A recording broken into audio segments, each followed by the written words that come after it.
नमस्कार, आदाब, सत श्री अकाल। मैं एक बार फिर से हाजिर हूँ ट्रू क्राइम अलर्ट में आप सभी के सामने एक और स्टोरी के साथ में। उम्मीद है कि आप सभी लोग अच्छे होंगे, खुश होंगे, स्वस्थ होंगे। और हाँ, यदि मेरा चैनल सब्सक्राइब नहीं किया है तो प्लीज कृपया करके चैनल को सब्सक्राइब कर दीजिए, जिससे कि कहानियों का सिलसिला यूं ही चलता रहे। अभी हमारे देश के prime minister Shri Narendra Modi ji Poland की यात्रा पे गए थे बुधवार और गुरुवार को। फिर वहां से उनका प्लान यूक्रेन जाने का, या सर पहुंच भी गए होंगे, पहुंच गए। तो ये कहानी भी पोलैंड को लेकर के ही है।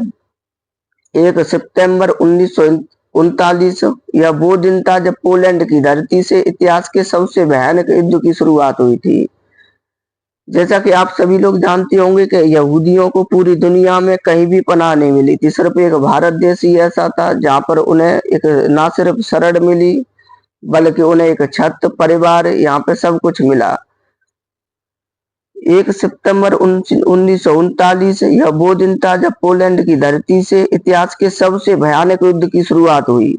इस दिन हिटलर की नाजी सेना ने पोलैंड पर हमला कर दिया और ठीक 16 दिन के बाद सोवियत संघ के तानाशाह स्टालिन ने भी दूसरे छोर से अटैक किया और पोलैंड को दो हिस्सों में बांट दिया। अब हिटलर और स्टालिन के संयुक्त हमले ने पोलैंड को तबाह कर दिया। हजारों बच्चों के माता पिता उनसे अलग हो गए।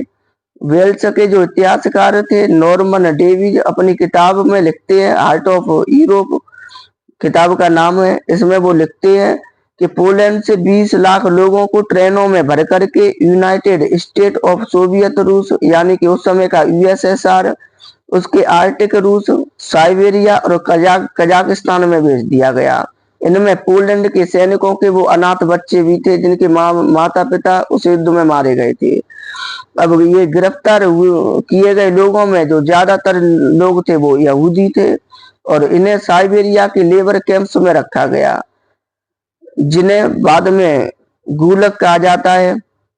यहाँ कैदियों को खाने में ब्रेड का मेज एक टुकड़ा मिलता था, अब जिसके भरोसे इन्होंने कई दिन गुजार दिए। 1939 से लेकर के 1940 तक चले इस निर्वासन के दौरान करीब 10 लाख लोगों की मौत हो गई, क्योंकि उन्हें खाने में सिर्फ बस एक ब्रेड का टुकड़ा मिलता था। तो धीरे धीरे वो कुपोषण का शिकार होते गए और धीरे धीरे करके मरते चले गए।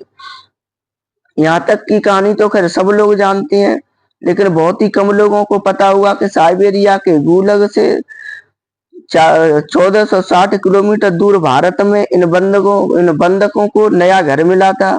इन लोगों ने भारत तक का रास्ता कैसे तय किया और कैसे गुजरात के एक राजा जो अनाथ बच्चों के लिए उनका परिवार बन गए, तो वही सब कुछ इस स्टोरी में आज जानेंगे, जो दूसरे विश्व युद्ध के दौरान भारत और पोलैंड के लोगों के कैसे करीब आए। फिर उस समय इजराइल था नहीं, तो उस समय जो यहूदियों के जो बात की जाती है कि भारत ने उनकी सहायता की, तो वो यही लोग थे जो पोलैंड से आए हुए थे। 22 जुलाई 1941 को हिटलर ने स्टालिन से वादा तोड़ करके सोवियत संघ यानी कि यूएसएसआर पर हमला कर दिया और इसी के साथ गुलक के कैदियों के लिए एक नई उम्मीद जागी। यूएसएसआर ने नाजी जर्मनी के खिलाफ बनी एलाइड फोर्स के साथ हाथ मिला लिया। नए समझौते के तहत स्टालिन पोलिश सेना के गठन के लिए तैयार हुए और गिरफ्तार किए गए लोगों को छोड़ दिया गया। अब सोवियत संघ की कैद से आजाद होकर के पोलैंड के हजारों नागरिक मध्य एशिया की तरफ बढ़े। मार्च और अगस्त 1942 में 38,000 शरणार्थी जो थे वो ईरान में पहुंचे। इनमें से ज्यादातर महिलाएं और बच्चे थे। उन्हें तेहरान के इस्फहान और अहबाज जैसे शहरों में खास कैंप्स में रखा गया। अब इसी बीच इन बच्चों के लिए एक स्थायी जो ठिकाने की तलाश शुरू होती है, जहां एक तरफ यूरोप और खासकर जर्मनी में यहूदियों का नरसंहार हो रहा था, वहीं दूसरी तरफ भारत में मौजूद ब्रिटिश जो हुकूमत थी वो यहूदी शरणार्थियों को पनाह देने के लिए तैयार नहीं थी। उन्होंने शरणार्थियों के लिए खास शिविरों और शैक्षिक सुविधाओं की जरूरतों का हवाला देते हुए कठिन शर्तें रख दी। अब 2 साल तक एक देश से दूसरे देश की यात्रा करने के दौरान जिंदगी और मौत के बीच झूल रहे इन बच्चों की हालत बेहद खराब हो चुकी थी। भुखमरी की वजह से कुपोषण का शिकार ये बच्चे देखने में कंकाल जैसे बन गए थे। उनके बाल बढ़ गए थे और फटे पुराने कपड़ों में थे। अब इसी बीच तेहरान से 2800 किलोमीटर दूर बॉम्बे में मौजूद पोलैंड के कॉन्सुलेट ऑफिस में यहूदी शरणार्थियों की मदद करने का फैसला लिया गया। अब कॉन्सुलेट के अधिकारी बाना सिंह की ने पत्नी कीरा के साथ मिलकर भारत के राज परिवारों तक यहूदी बच्चों की दुर्दशा की खबर पहुंचाई। धीरे धीरे करके यह बात 5 लाख की आबादी वाले गुजरात के नवाबनगर तक पहुंची।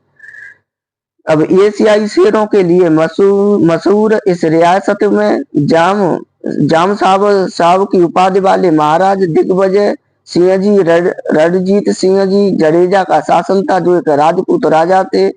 अब दिग्विजय सिंह जी बच्चों पर हुए अत्याचार से इतने दुखी हुए कि उन्होंने उनकी मदद करने का फैसला किया।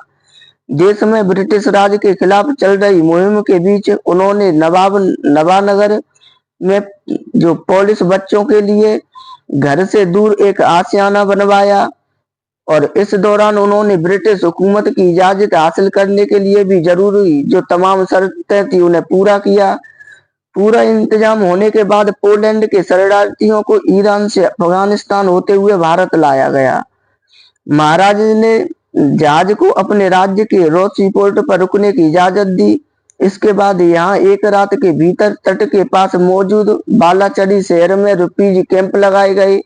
यह जामनगर से करीब 25 किलोमीटर दूर था और यहाँ 2 से 17 साल की उम्र वाले 500 अनाथ बच्चों ने पनाह ली। अनाथ बच्चों के लिए डॉर्मेटरीज बनाई गई, जहाँ बिस्तर से लेकर के जरूरत का जो है तमाम सामान, जिसमें कपड़े आदि सामान भी मौजूद थे। बच्चों के स्वागत में महाराज दिग्विजय सिंह जी ने खास भोज का आयोजन किया। उन्होंने कहा कि अब आप अनाथ नहीं हो, आप नवानगर का हिस्सा हैं। आपके परिजन भले ही ना हो, लेकिन अब से मैं आपका पिता हूँ। अब इस तरीके से जामनगर में बच्चों के स्वाद को ध्यान में रखते हुए खाना बनाने के लिए पोलैंड से खासकर एक शेफ को बुलाया गया। महाराज ने अपने गेस्ट हाउस को बच्चों के लिए स्कूल में बदल दिया। यह पोलैंड के पुजारी फादर फ्रांसिजेक प्लूटा उन्हें पढ़ाते थे। स्कूल में लाइब्रेरी भी थी, जहाँ पोलैंड के इतिहास से जुड़ी हुई जो उनकी जो तमाम पुस्तकें मौजूद थी। इसका मकसद ये था कि बच्चों को उनकी मातृभूमि से जोड़ के रखना चाहते थे वो। बच्चों के अलावा पोलैंड के बाकी शरणार्थियों के लिए महाराष्ट्र के कोल्हापुर शहर के पास बड़े में रिफ्यूजी कैंप बनाया गया। यहाँ करीब 5000 लोगों ने पनाह ली। पोलैंड से आए शरणार्थियों के लिए महाराजा दिग्विजय सिंह जी ने बालाचड़ी में मौजूद अपने समर रेसिडेंस में 1000 घर बनवाए। इसके अलावा उन्होंने अपने महल के कुछ हिस्सों को भी शरणार्थियों के लिए खोल दिया। अब महाराज ने पोलिश चिल्ड्रंस फंड की भी स्थापना की। इसके बाद दिग्विजय सिंह जी ने देश भर के करीब 80 राजाओं और रईसों को अपने साथ जोड़ करके बच्चों की देखभाल के लिए चंदा भी इकट्ठा किया। शुरुआत में अपने डॉर्मेटरीज के ऊपर से गुजरते हवाई जहाजों की आवाज सुन करके ये बच्चे अपने कमरों में छुप जाते थे, क्योंकि ये लोग इतना ज्यादा डर चुके थे। इन्होंने इतनी कठिन परिस्थितियां देखी हुई थी, क्योंकि अब ये बच्चे हवाई जहाजों की आवाज सुन करके भी छुप जाया करते थे।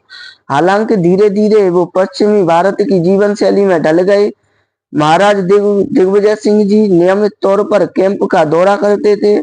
इस दौरान वो प्रतियोगिताएं भी आयोजित करवाते थे। इस दौरान जो जीतने वाले बच्चों को सम्मानित किया जाता था। पोलैंड के बच्चे महाराज दिग्विजय सिंह जी को प्यार से बापू कह करके पुकारते थे। खैर 1945 में आखिरकार दूसरे विश्व युद्ध का अंत हुआ और पोलैंड आजाद हुआ। साल 1948 तक ज्यादातर पोलिश नागरिक अपने देश वापस लौट गए। इन्होंने साथ मिलकर association of Poles in India 1942 से 1948 नाम का एक संगठन भी बनाया। वो खुद को सर्वाइवर्स ऑफ बालाचड़ी कहने लगे। पोलैंड के नागरिकों के लौटने के करीब 18 साल बाद नवानगर के जाम साहब जी का भी निधन हो गया। इसके बाद उन्हें पोलैंड के सर्वोच्च नागरिक सम्मान commanders cross of the order of merit से नवाजा गया। दिग्विजय सिंह जी को श्रद्धांजलि देने के लिए पोलैंड की राजधानी में एक चौराहे का नाम गुड महाराज रखा गया है, जो कि आज भी मौजूद है। इसके अलावा उनके नाम पर 8 स्कूल हैं। 2022 में डोबरी महाराज के नाम से ट्राम की शुरुआत भी की गई। तो इस तरीके से ये कहानी है, जिसमें आप सभी ने खैर ये तो हमेशा से सुना होगा कि यहूदियों को भारत में शरण दी गई थी और उनकी बाकायदा रक्षा भी की गई थी। तो ये रक्षा करने वाले यही महाराज थे, जो कि नवानगर रियासत के थे, और इन्होंने न सिर्फ उन्हें वहां पे शरण दी, बल्कि उनके लिए फंड भी जुटाया, उनकी शिक्षा का भी इंतजाम किया, जहां तक कि उन्होंने अपने महल को भी इन्हें दे दिया, और उनके लिए काफी 1000 से ज्यादा उनके लिए अलग से घर भी बनवाए। तो अभी खैर हमारे प्रधानमंत्री वहां पे गए थे, जो कई सारी वर्षों के बाद गए थे, जहां तक मुझे लगता है 30 या शायद 42 ऐसी कुछ वर्ष बताई गई थी। खैर उम्मीद है कि यदि आपको ये स्टोरी पसंद आई हो तो प्लीज लाइक या कमेंट्स अवश्य करें। तो फिर से मिलते हैं एक और किसी स्टोरी के साथ में। तब तक आप अपना और अपनों का ख्याल रखें, देश का ख्याल रखें। जय हिंद, जय भारत।